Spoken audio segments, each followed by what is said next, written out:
Esther, chapitre 5. Le troisième jour, Esther mit ses vêtements royaux et se présenta dans la cour intérieure de la maison du roi, devant la maison du roi. Le roi était assis sur son trône royal dans la maison royale, en face de l'entrée de la maison.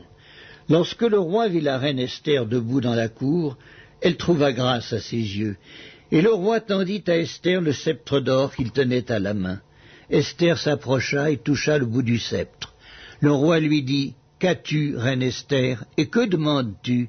Quand ce serait la moitié du royaume, elle te serait donnée. » Esther répondit, « Si le roi le trouve bon, que le roi vienne aujourd'hui avec Haman au festin que je lui ai préparé. » Et le roi dit, « Allez tout de suite chercher Haman comme le désire Esther. » Le roi se rendit avec Haman au festin qu'avait préparé Esther.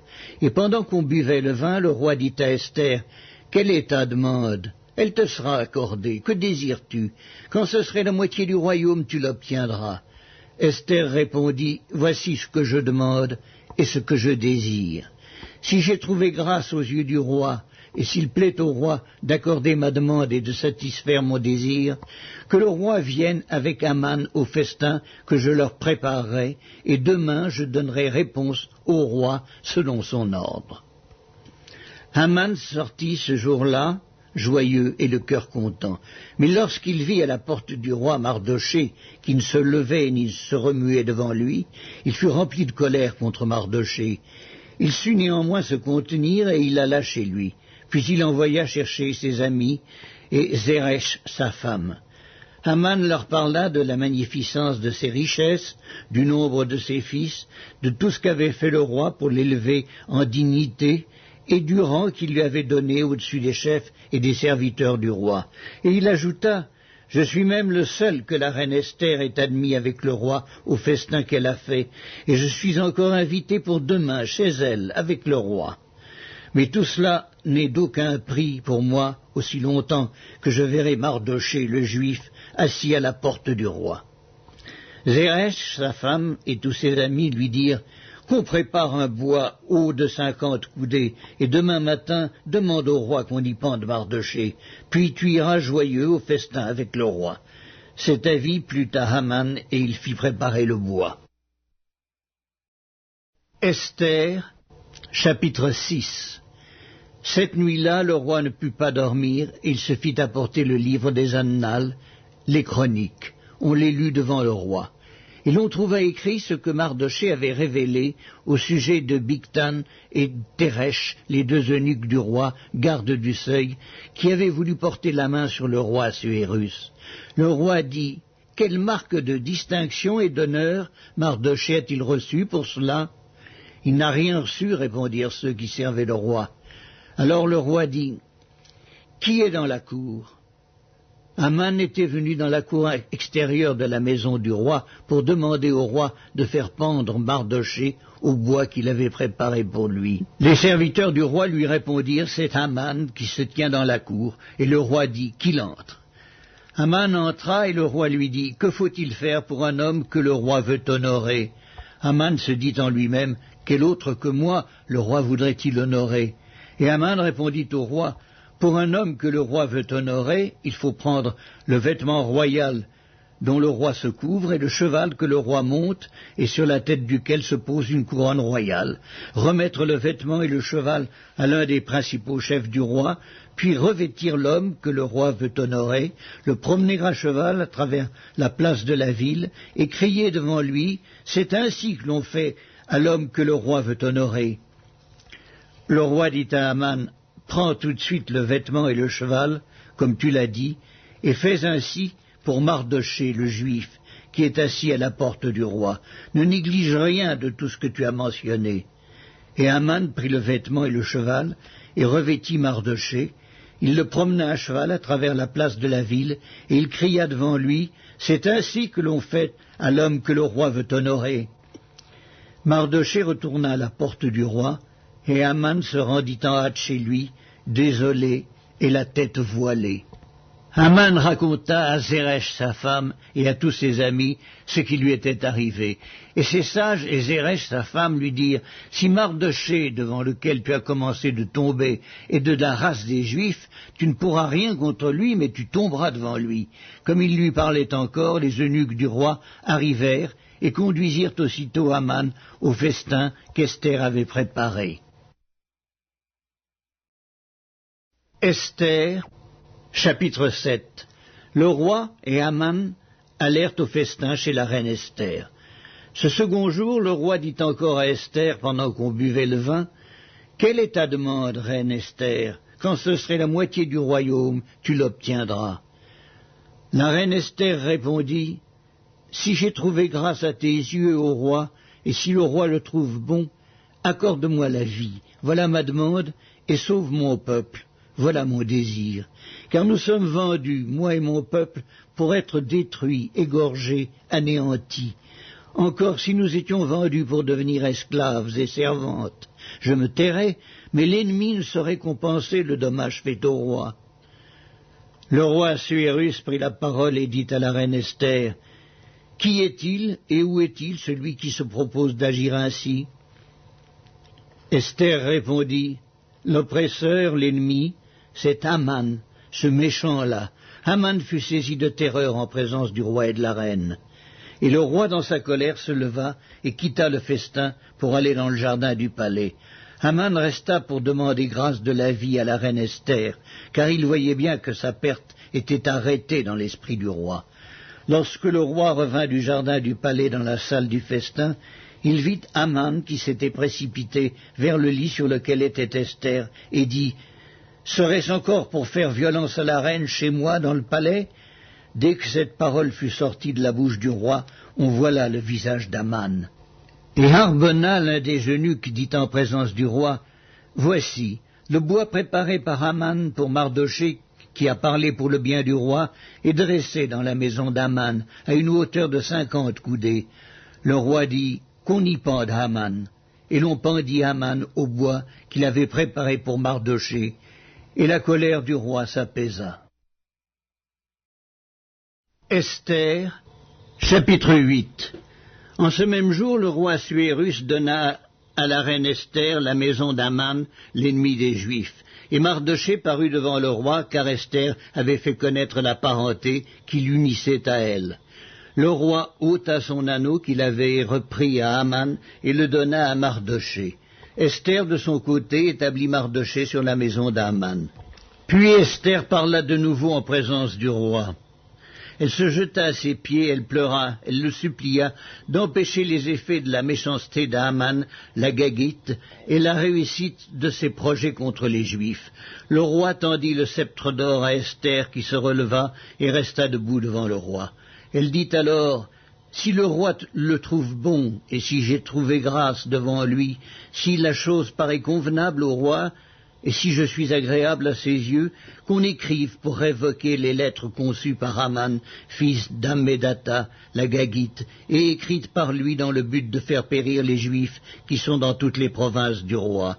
Car comment pourrais-je voir le malheur qui atteindrait mon peuple, et comment pourrais-je voir la destruction de ma race ?» Le roi Assuérus dit à la reine Esther et aux Juifs Mardochée, « Voici, j'ai donné à Esther la maison d'Haman, et il a été pendu au bois pour avoir étendu la main contre les Juifs.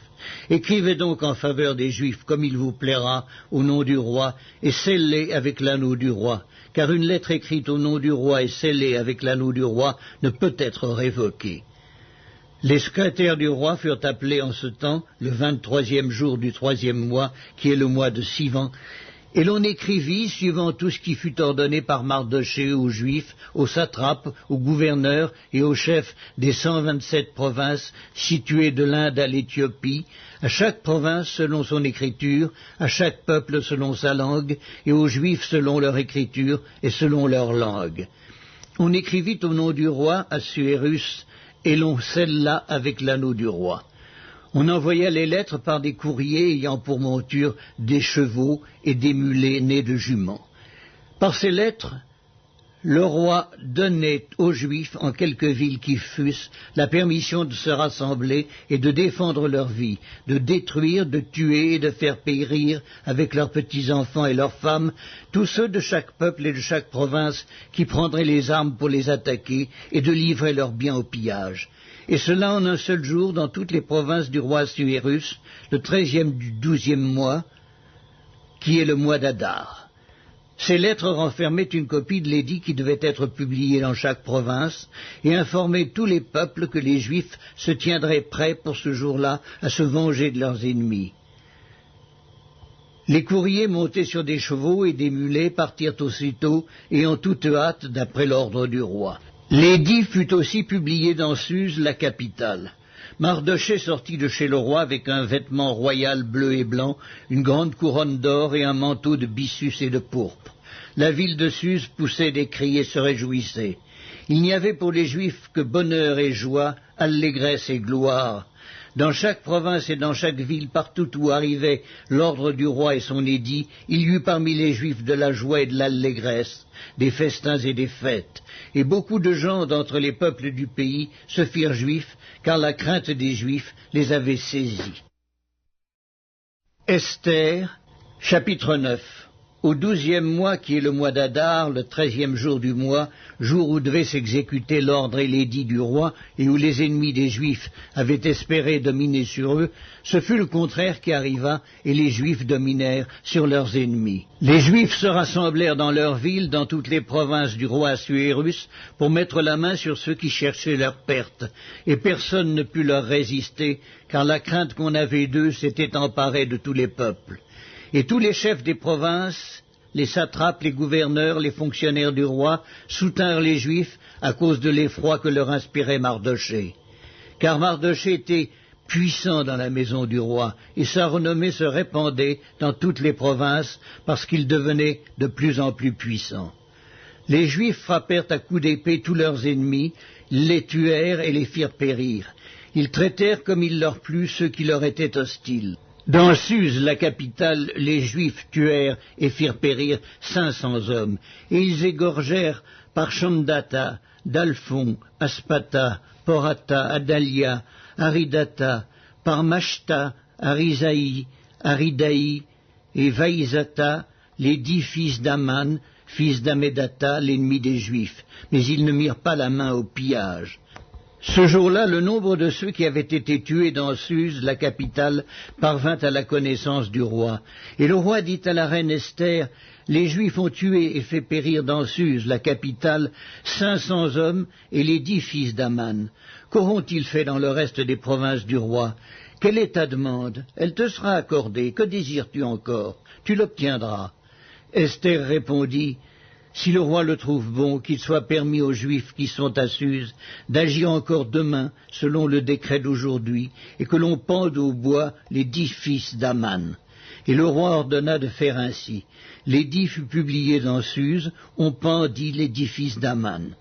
Et les Juifs qui se trouvaient à Suse se rassemblèrent de nouveau le 14e jour du mois d'Adar, et tuèrent dans Suse 300 hommes, mais ils ne mirent pas la main au pillage. Les autres Juifs qui étaient dans les provinces du roi se rassemblèrent et défendirent leur vie. Ils se procurèrent du repos en se délivrant de leurs ennemis, et ils tuèrent 75 000 de ceux qui leur étaient hostiles, mais ils ne mirent pas la main au pillage. Ces choses-là arrivèrent le 13e jour du mois d'Adar. Les Juifs se reposèrent le 14e, et ils en firent un jour de festin et de joie. Ceux qui se trouvaient à Suse, s'étant rassemblés le 13e jour et le 14e jour, se reposèrent le 15e, et ils en firent un jour de festin et de joie. C'est pourquoi les Juifs de la campagne qui habitent des villes sans murailles font du 14e jour du mois d'Adar un jour de joie, de festin et de fête, où l'on s'envoie des portions les uns aux autres. Mardochée écrivit ces choses, et il envoya des lettres à tous les Juifs qui étaient dans toutes les provinces du roi Assuérus, au près et au loin. Il leur prescrivait de célébrer chaque année le 14e jour et le 15e jour du mois d'Adar, comme les jours où ils avaient obtenu du repos en se délivrant de leurs ennemis, de célébrer le mois où leur tristesse avait été changée en joie et leur désolation en jours de fête, et de faire de ces jours des jours de festin et de joie où l'on s'envoie des portions les uns aux autres et où l'on distribue des dons aux indigents. Les Juifs s'engagèrent à faire ce qu'ils avaient déjà commencé et ce que Mardochée leur écrivit, car Haman, fils d'Hammédatha, l'Agagite, ennemi de tous les Juifs, avait formé le projet de les faire périr, et il avait jeté le pur, c'est-à-dire le sort, afin de les tuer et de les détruire.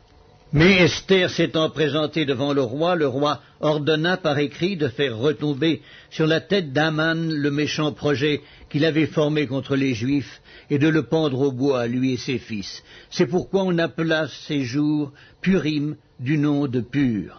D'après tout le contenu de cette lettre, d'après ce qu'ils avaient eux-mêmes vu et ce qui leur était arrivé, les Juifs prirent pour eux, pour leur postérité et pour tous ceux qui s'attacheraient à eux, la résolution et l'engagement irrévocable de célébrer chaque année ces 2 jours, selon le mode prescrit et au temps fixé.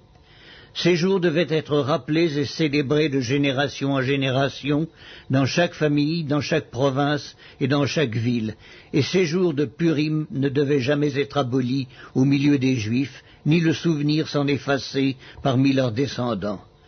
La reine Esther, fille d'Abicaïl, et le juif Mardochée écrivirent d'une manière pressante une seconde fois pour confirmer la lettre sur les Purim. On envoya des lettres à tous les Juifs dans les 127 provinces du roi Assuérus. Elles contenaient des paroles de paix et de fidélité pour prescrire ces jours de Purim au temps fixé, comme le juif Mardochée et la reine Esther les avaient établis pour eux, et comme ils les avaient établis pour eux-mêmes et pour leur postérité, à l'occasion de leurs jeûnes et de leurs cris. Ainsi l'ordre d'Esther confirma l'institution des Purim, et cela fut écrit dans le livre. Esther, chapitre 10. Le roi Assuérus imposa un tribut au pays et aux îles de la mer. Tous les faits concernant sa puissance et ses exploits, et les détails sur la grandeur à laquelle le roi éleva Mardochée, ne sont-ils pas écrits dans le livre des chroniques des rois des Mèdes et des Perses? Car le juif Mardochée était le premier après le roi Assuérus. Considéré parmi les Juifs et aimé de la multitude de ses frères, il rechercha le bien de son peuple et parla pour le bonheur de toute sa race.